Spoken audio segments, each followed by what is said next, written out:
Praise the lord. బాగున్నారా? బైబిల్లో ఒక చక్కటి మాట, మనందరికీ బాగా తెలిసిన మాట రాయబడి ఉంది. సమ్టైమ్స్ మనము బాధలో ఉన్నప్పుడు, లేకపోతే ఏ దిక్కు తోచినప్పుడు వి ఆల్వేస్ ఆ వాక్యాన్ని మనము చదువుతాము, ఆ వాక్యాన్ని ఎత్తిపడుతూ ఉంటాం.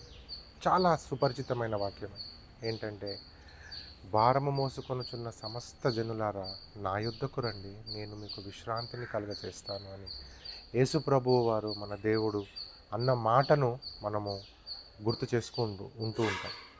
అయితే నా ప్రియమైన సహోదరి సహోదరులారా, నేను దీనితో పాటు ఇంకొక చిన్న ఆలోచనను జోడించాలని ఇష్టపడుతూ ఉన్నాను. అదేంటంటే, ఆ, ఎలా అయితే యేసు ప్రభు వారు మీరు ప్రయాసపడుతుంటే, భారము మోసుకొనుచుంటే నా దగ్గరికి రండి, మీకు నేను ఒక శాంతిని ఇస్తాను, సమాధానాన్ని ఇస్తాను అన్నాడు. అలాగే మనము కూడా ఏం చేయాలంటే, ఏవి చాలా ఇంపార్టెంట్ వర్క్స్ మన జీవితంలో, ఏవి చాలా లీస్ట్ అన్ఇంపార్టెంట్ వర్క్స్ మనము వాటిని ఏమంటారు, వ్యత్యాసం చూడాలి. We need to see the difference.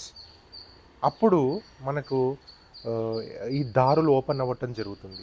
ఏవైతే అన్ఇంపార్టెంట్ వర్క్స్ ఉంటాయో వాటిని ఎక్కువగా మనం కాన్సన్ట్రేట్ చేసి వాటికి మనం ఎక్కువ టైం ఇవ్వటం వల్ల మన లైఫ్ మొత్తం కూడా పాడైపోతుంది.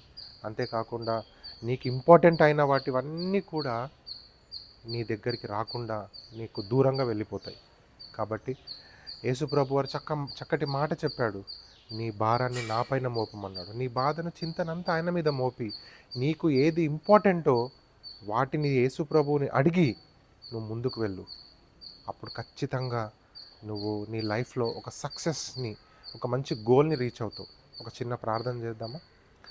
సర్వశక్తిమంతుడా, గొప్ప దేవా, నీ పాదాలకు వందనాలు. ఇదిగో ఈరోజు నా తండ్రి చక్కటి మాటతో మమ్మల్ని అందరినీ కూడా ఉద్దేశించి మాట్లాడినారు. ప్రభువా, మా లైఫ్లో మేము ఏది ఇంపార్టెంటో అది చేయటానికి కృప చూపించండి. నా తండ్రి, ఏవి అన్ఇంపార్టెంటో వాటికి మేము దూరంగా ఉండటానికి కూడా మీరు మా పట్ల దయ, కరుణ, వాత్సల్యాన్ని చూపించమని, ఇదిగో నా తండ్రి, భారముతో ప్రయాసపడుతున్న ప్రతి ఒక్కరిని కూడా మీరు ఓదార్చి సమాధానాన్ని, సమృద్ధిని దయచేయమని క్రీస్తు పేరట అడుగుతున్నాం తండ్రి. ఆమేన్. God bless you.